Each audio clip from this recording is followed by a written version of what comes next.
here I have Motorola Defy, and today I'm going to show you how to take screenshot on this device.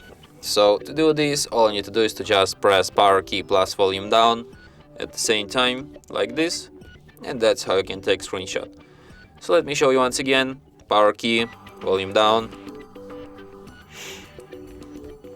and that's how it's done.